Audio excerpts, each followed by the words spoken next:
Teenage Mutant Ninja Turtles and the Flaming Carrot, issue number 4 from Mirage Comics. So this came out February 1994, and it is the last issue of this miniseries with the Mystery Men.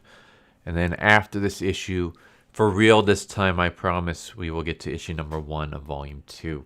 We start off this issue where the last one left off, with Mr. Furious and the Wolfman fighting each other.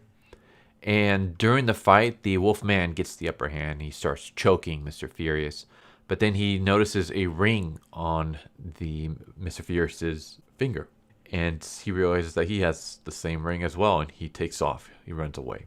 And that's when the rest of the mystery men show up and ask them, like, hey, what's going on? Are you okay? And Mr. Furious explains, like, he had me, but then he just stopped. It was the ring. He must have been a Mason as well. I'm like, okay. So this alien wolfman creature is a Mason. Okay. And that's when Blade and the rest of the turtles show up, and they see the wolfman. They see him running into the tower, so they chase after him. Meanwhile, we cut back to the other mystery men, Bondo-Man, Spleen, and Mystic Hand. And they're inside their ship, and they're basically just watching these ghostly figures. And the ghostly figures keep coming closer and stuff. And Spleen shoots at one of them, but the bullets just go right through it and doesn't do anything. And then the ghostly figure starts shooting out this white goop. We get this like splurt. I'm like, oh man, this is kind of dirty. But it's like this glued substance, and it's cold. It's like a cold glued substance. And they realize that these creatures are trying to freeze them inside the ship. So they rush out and try to make their getaway. And Bondo-Man gets hit in the leg, and he kind of breaks it. He realizes like this cold thing, like it turns to ice in seconds. Like we can't let it hit us. So he frees himself, and they run into the woods, and they hide. And as they're hiding, the ghost creatures start covering the rest of the flying wing with this ice glue goop. And then we cut back to the turtles. And the Wolfman is dancing. Yeah, you heard me right. He's dancing. And the Flaming Carrot tries to dance too, and it pisses off the Wolfman. Basically, they realize that the Wolfman is trying to communicate with them through dance, but they don't know how to communicate back through dance. And that's when the remaining turtles and Screwball, the ones who were left at camp with the green fire guy, with Layton, they show up. And Layton sees the Wolfman, and the Wolfman says something, and Layton talks back. And that's when they realize, oh, I can communicate to this thing. So Layton and the Wolfman start talking to each other, and then eventually the Wolfman grabs Layton and eats him, and then runs away. And it's like, all right, what the hell's going on? And then the Wolfman kind of falls, and he barfs. I don't know why that scene was in there. It doesn't really do anything later on, but whatever. So yeah, anyways, the turtles and the mystery men go outside, and basically Star Shark says, like, I heard some machine gun fire off in the distance. So they head towards where the sound was, and they see their ship covered in ice. And they're like, all right, where's their buddies? Like, we got to find them. So they start looking around the forest, trying to find these creatures, trying to find their friends when they see the Wolfman, and they attack the Wolfman. When the Wolfman finally says, stop, hold, like, I can speak your language now. Like, because the fire creature ate Layton and absorbed his language, by eating the fire creature, I've absorbed Layton's language as well. And he basically tells his story. His story is like, it's really weird. But his story is basically, his name is Crontree Mac. I'm just going to call him the Wolfman, just because it's easier. But yeah, he comes from the sun.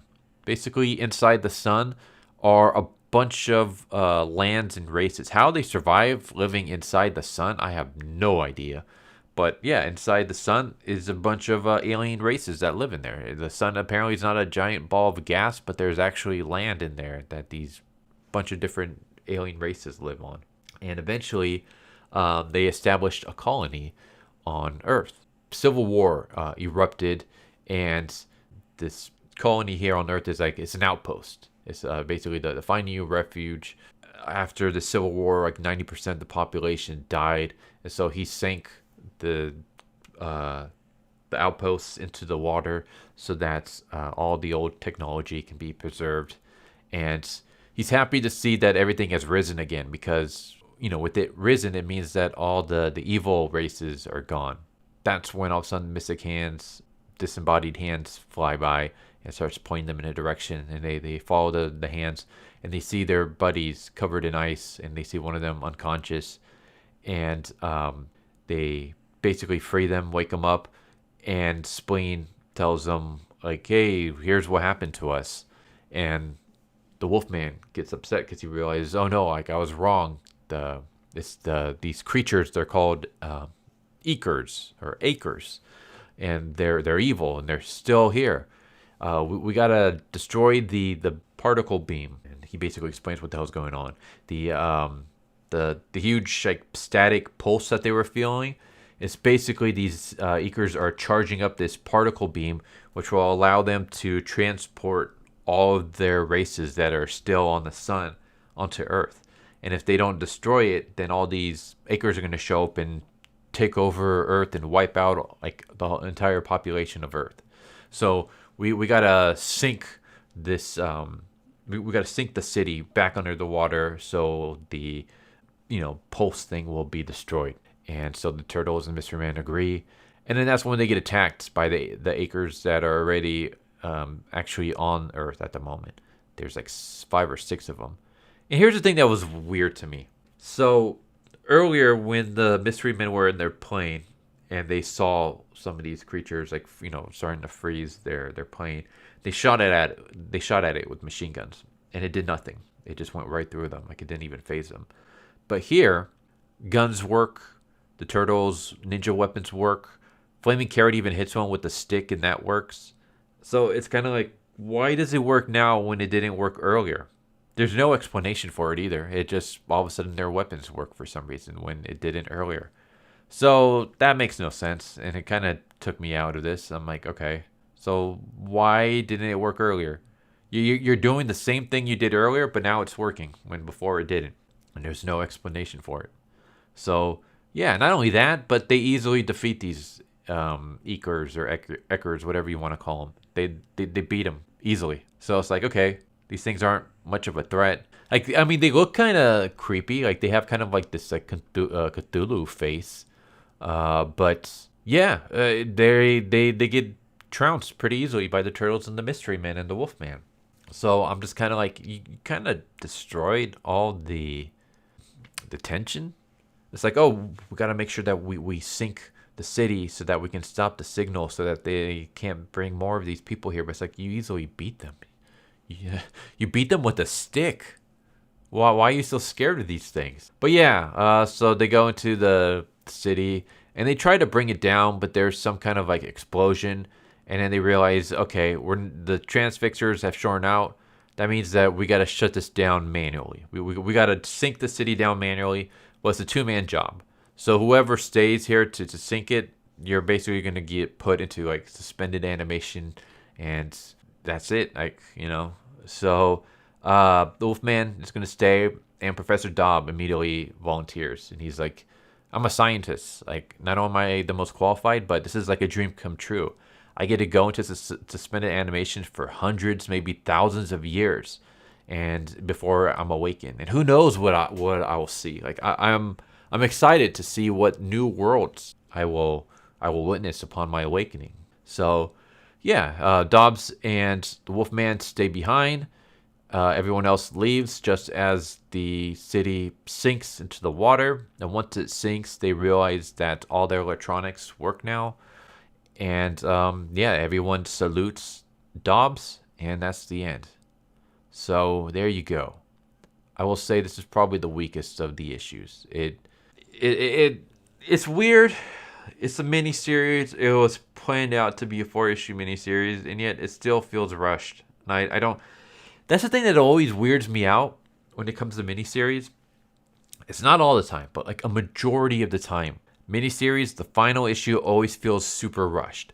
And I have no idea why. Because it's like, going into this that this was a planned 4-issue miniseries. How are you still rushed? You know exactly how many issues you're getting. It's not like you're a manga and you're getting axed, and you have to wrap everything up in 1 or 2 chapters. Like, you know exactly how many chapters you're gonna get to tell your story.